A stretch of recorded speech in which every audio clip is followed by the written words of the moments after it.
Hi guys, இன்றைக்கி நம்ம என்ன பார்க்க போகிறோன்னா, நம்ம சேனலில் மீன் குழம்பு எப்படி வைக்கிறதுன்னு தான். ஓகே, வாங்க சேனலுக்குள்ளே போகலாம்.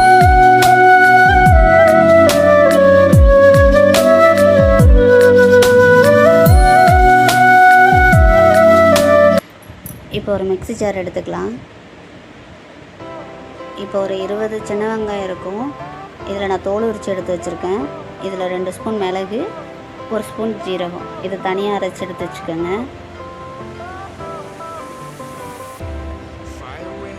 இப்போ ஸ்டவ் ஆன் பண்ணி ஒரு பாத்திரத்தை எடுத்து வச்சுக்கலாம். அது நல்லா காயட்டும். நம்ம சேனலை மறக்காமல் லைக் பண்ணுங்கள், சப்ஸ்கிரைப் பண்ணிடுங்க. இப்போ பாத்திரம் நல்லா காஞ்சிருச்சு. இப்போ தேவையான அளவுக்கு எண்ணெய் ஊற்றிக்கலாம். 1 ஸ்பூன் வெந்தயம், 1 ஸ்பூன் கடுகு. இப்போ இந்த நல்லா பொரியட்டும். இது நல்லா பொரிஞ்சதும் இப்போ வெங்காயத்தை எடுத்து போட போகிறோம். பெரிய வெங்காயம் பொடியாக நறுக்கி வச்சுருக்கேன், அதை 1 கப் எடுத்து போட்டுக்கோங்க. வெங்காயம் போட்டு நல்லா கிளறி விடுங்க. இப்போ வெங்காயமும் வதங்கிடுச்சு. இப்போ இதுலேயும் ஒரு 20 பூண்டு இருக்கும். 20 பூண்டு உரித்து வச்சுக்கோங்க. ரொம்ப பெருசாக இருந்தால் நச்சு போட்டுக்கோங்க. பூண்டையும் போட்டு வெங்காயம் பூண்டையும் இப்போ நல்லா வதக்கி விடுவோம். வதக்கிட்டு இப்போ அரைச்சி வச்சுருந்தோம் இல்லையா, வெங்காயம் மிளகெல்லாம், கொஞ்சம் அரைச்சி வச்ச சின்ன வெங்காயம் எடுத்து இதில் போட்டு நல்லா கிளறி விடுங்க. இப்போ கருவேப்பிலை எல்லாத்தையும் சேர்த்து நல்லா மிக்ஸ் பண்ணி கிளறி விடுங்க. இப்போ நல்லா எல்லாம் வதங்கிடுச்சு. இப்போ ஒரு மிக்ஸி ஜாரில் 2 தக்காளி பழத்தை 1-2 அரைச்சி வச்சுருக்கேன். இந்த மாதிரி அரைச்சி போட்டு நல்லா தாளிச்சுக்கோங்க.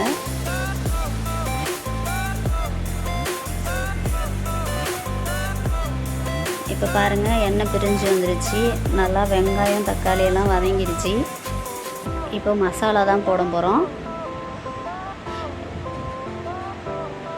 இப்போ நல்லா வதங்கிட்டு இதுக்கு இப்போ தேவையான மசாலா ஒரு 2 ஸ்பூன் மிளகாத்தூள், 2 ஸ்பூன் மல்லித்தூள்,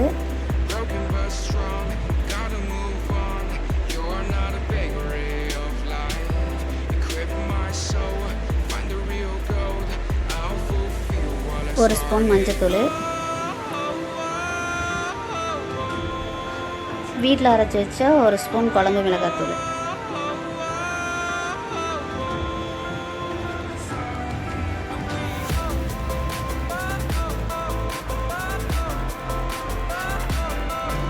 இப்போ ஒரு லெமன் அளவுக்கு புளி சேர்த்து நல்லா தண்ணியாக கரைச்சி வச்சுருக்கேன். நீங்களும் இந்த அளவுக்கே கரைச்சிக்கோங்க. இப்போ தண்ணியாக எடுத்துட்டால் தான் திரும்ப தண்ணி சேர்க்க வேண்டியதில்லை. ரொம்ப கெட்டியாக இருந்தால் நீங்கள் அப்புறம் தண்ணி சேர்க்கணும். அதனால் இந்த அளவுக்கே எடுத்துக்கோங்க. இப்போ புளி தண்ணியை ஊற்றி அப்படியே ஒரு 2 நிமிஷம் விட்டுருங்க. ஒரு 2 நிமிஷம் கழித்து உப்பு போட்டு அதுக்கப்புறம் கிளறி விடுங்க எல்லாத்தையும். உண்மையாக சொல்லணும்னா, இதுக்கு முன்னாடி எனக்கு மீனும் பிடிக்காது, மீன் குழம்பும் நான் சமைச்சதும் இல்லை. இப்போ தான் மேரேஜ் ஆனதுக்கப்புறம் தான் என் ஹஸ்பண்ட் கூட சேர்ந்து மீன் சாப்பிட கற்றுட்டேன். சமைக்கவும் அவங்களுக்காக தான் கற்றுட்டேன்.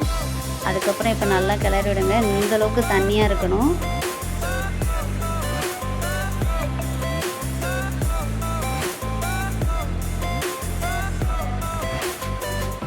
இப்போ மல்லித்தழை தூவி 2 காரத்துக்காக 2 பச்சை மிளகாய் அப்படியே கிள்ளி போட்டால் போதும். ஒரு 10 நிமிஷம் அப்படியே மூடி வச்சுருங்க. நல்லா கொதிச்சிரும். இப்போ ஓப்பன் பண்ணி பார்த்தா மீன் குழம்பு செம்மையாக ரெடி ஆயிடுச்சு. இப்போ நல்லா கொதி வந்துட்டு இப்போ பாருங்கள் எவ்வளோ திக்காக இருக்குன்னு. நல்லா கொதிச்சிருச்சு.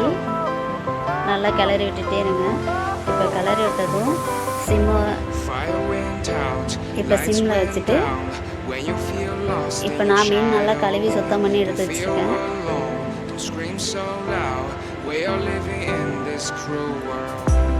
நீங்களும் அதே மாதிரி எடுத்து வச்சுக்கோங்க. இது இந்த மீனில் தான் செய்யணும்னு இல்லை, எல்லா மீன் குழம்புலையும் இதே மாதிரி மீன் குழம்பு செய்யலாம்.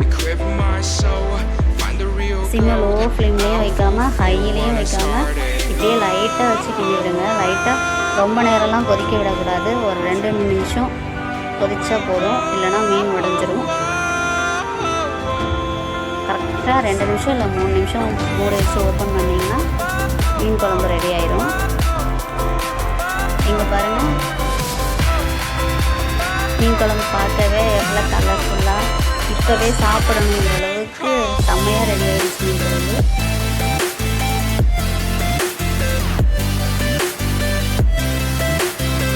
என் ஹஸ்பண்டுக்காக நான் கற்றுட்ட மீன் குழம்பு.